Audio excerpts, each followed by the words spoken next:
सभी को नमस्कार। आज के इस ट्यूटोरियल में हम निपुण हरियाणा मिशन के अंतर्गत कक्षा 2 के साप्ताहिक प्लान के अंतर्गत दिवस 4 का जो हमारा कार्य या गतिविधियां किस तरीके से रहने वाली हैं उस पर बात करेंगे। तो दिवस 4 भी जैसा पहले 3 दिवस में हमने अपनी पिछली 3 ट्यूटोरियल्स में बताया कि शुरुआत जो है हमारी पहले खंड मौखिक भाषा विकास एवं संबंधित लेखन के साथ होती है। तो वैसे ही हम सप्ताह 6 का हम यहाँ पर एग्जाम्पल दे रहे हैं एक सैंपल के तौर पर, और दिवस 4 में हम शुरुआत करते हैं हिंदी शिक्षण की मौखिक भाषा विकास एवं संबंधित लेखन खंड के साथ।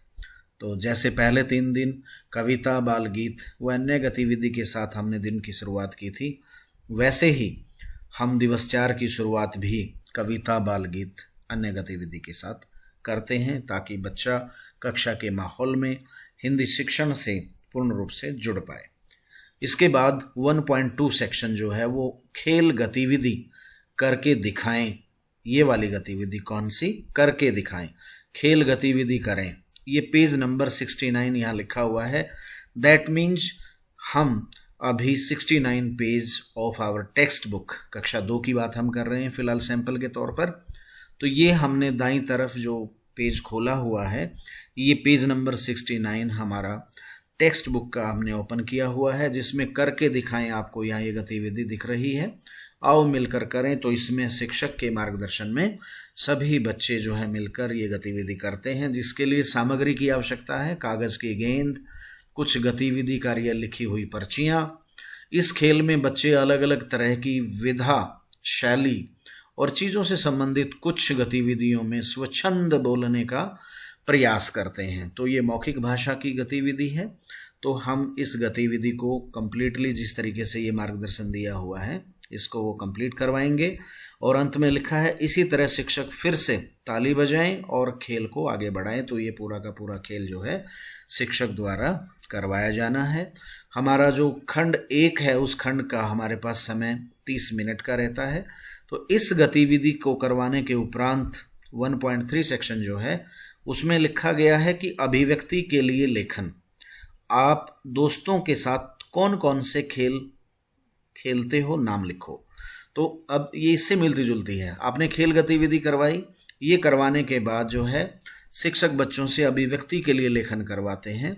मौखिक भाषा के लेखन की बात हो रही है ये कि आप कौन कौन से खेल जो है अपने साथियों के साथ खेलते हैं, उनके नाम लिखो। तो यहाँ पर जो है कोई पेज नंबर नहीं लिखा हुआ है। दैट मीन्स आप इस कार्य को आप बच्चों की जो नोटबुक है उसके अंदर करवा सकते हैं।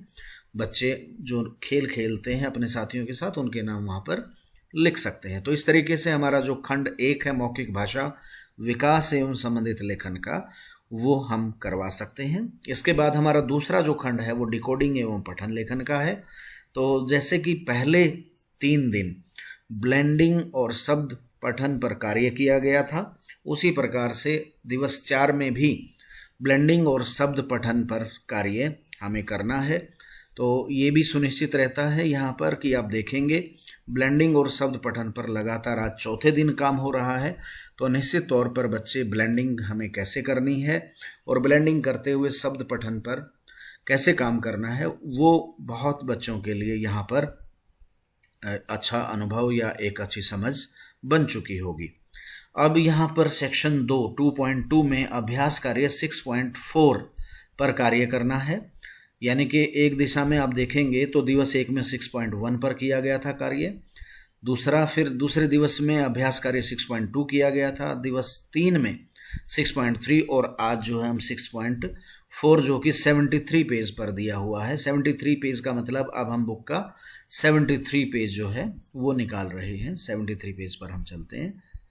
ये आ गया हमारा 6.4 अभ्यास। तो ग्रिड में दिए गए कपड़ों के नाम ढूंढ कर लिखें, जैसा यहाँ पर एक इन्होंने करके दिखाया हुआ है। तो बच्चा यहाँ ग्रिड में उनको पढ़ेगा। जैसे अभी हम क्या कर रहे थे, ब्लेंडिंग और शब्द पठन पर कार्य। तो यहाँ पर अलग अलग वर्ण या अक्षर दिए हुए हैं, उन सबको जोड़ते हुए कपड़ों के नाम जो है वो बच्चा पढ़ पाएगा, बना पाएगा और उसके बाद उसको देखते हुए यहाँ पर लिखेगा। नीचे दिए रंगों की दो दो चीज़ों के नाम लिखें। तो यहाँ पर ये कलर दिया हुआ है, लाल रंग की वस्तुओं के दो नाम लिखने हैं, ऐसे ही हरे, ऐसे ही पीले और ऐसे ही नीले। तो ये वाला अभ्यास करने के बाद फिर पढ़ें के लिए आ गया है। फरा के चाचा शहर गए थे, तो एक छोटा सा पैसेज है, बच्चा इसको पढ़ेगा। तो ये वाली गतिविधि भी इस अभ्यास के माध्यम से की जानी है। और सुनकर लिखें, जैसा कि हम पिछले दिवसों में भी सुनकर लिखें। बच्चों को आप कुछ शब्द बोलें, 3 से 4 शब्दों वाले, बच्चे उनको लिखें। ये वाली गतिविधि करने के उपरांत नीचे दिए गई जो ये आप जब इसको चेक करते हैं किए हुए कार्य को, तो नीचे जो डेट का जो ये स्थान दिया हुआ है, यहाँ पर डेट मेंशन करते हुए अपने इनिशियल जरूर डाल दें। तो इस तरीके से हमारा डिकोडिंग एवं पठन लेखन का जो 40 मिनट का हमारा कार्य था वो कंप्लीट होता है खंड 2 का। अब खंड 3 में पठन अभ्यास की हम बात करते हैं। तो स्वतंत्र पठन 8 जो है वो 75 पेज पर दिया हुआ है। तो आज हम पठन 8 की बात करते हैं दिवस 4 में। तो ये 75 पेज पर दिवस 4 का पठन 8 जो है हमारे सामने आ गया है। गांव में सफ़ेद भेड़ थी, ये वाला। तो इसमें हमें क्या करना, बच्चों को स्वतंत्र पठन के लिए ये जो सेक्शन है, ये पठन 8 जो है वो देना है। बच्चे इसको पढ़ेंगे और इसको पढ़ने के उपरांत हमारा 3.2 सेक्शन जो है उसमें आप देखेंगे पठन आकलन जो है वो पठन 8 का किया जाना है। तो ऊपर हमारे को ये वाला जो है इंस्ट्रक्शन भी दिया हुआ है। वो इंस्ट्रक्शन हम ऑलरेडी पहले वाली 3 जो हमारी वीडियोज़ हैं, ट्यूटोरियल्स हैं, उसके अंदर आपको बता चुके हैं। तो आप बच्चों की संख्या के अनुसार कि रोज़ाना कितने बच्चों का आकलन आपने करना है वो सुनिश्चित करें।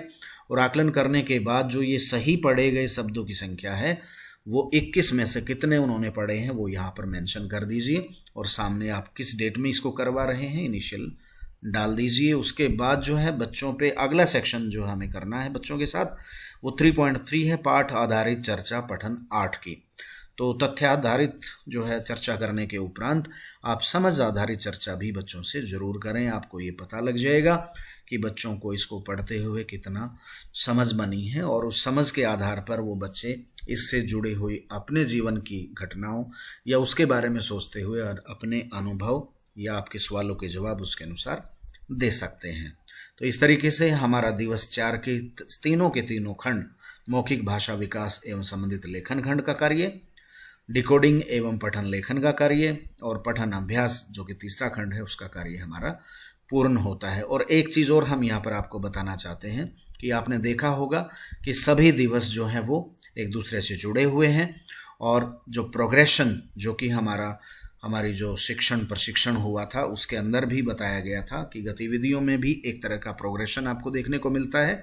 और सभी गतिविधियां यहाँ पर, चाहे वो अभ्यास कार्य की बात हो, चाहे वो अभिव्यक्ति के लेखन की बात हो, तो सभी गतिविधियों में आपको एक डे वाइज भी प्रोग्रेशन देखने को मिलता है। हमें पूरी उम्मीद है कि किस तरीके से यहाँ पर मेंशन किया गया है और किस तरह के रेफरेंसेस, चाहे वो पाठ का हो या गतिविधि का हो, तो वो किस तरीके से आपको जो है करवाना है वो चीज़ें आपको काफ़ी अच्छे तरीके से समझ बन पाई होगी। और एक और चीज़ हम आपको यहाँ पर बता दें, जैसे ये खेल गतिविधि की बात है, अभिव्यक्ति के लिए लेखन है, ब्लेंडिंग है, अभ्यास कार्य है, स्वतंत्र पठन आकलन, पाठ आधारित चर्चा, इन किसी भी गतिविधि में से अगर आपको किसी प्रकार का संशय है तो आप आपके टीजी में दिए गए गतिविधि विवरण वाले पेजेस पर जाकर इन गतिविधि को कैसे करवाना है, ये क्यों ज़रूरी है और इसके उदाहरण, इसका जो प्रोसेस है वो ज़रूर एक बार देख लें। उसके बाद ही इन गतिविधियों को करवाएं। बहुत बहुत धन्यवाद।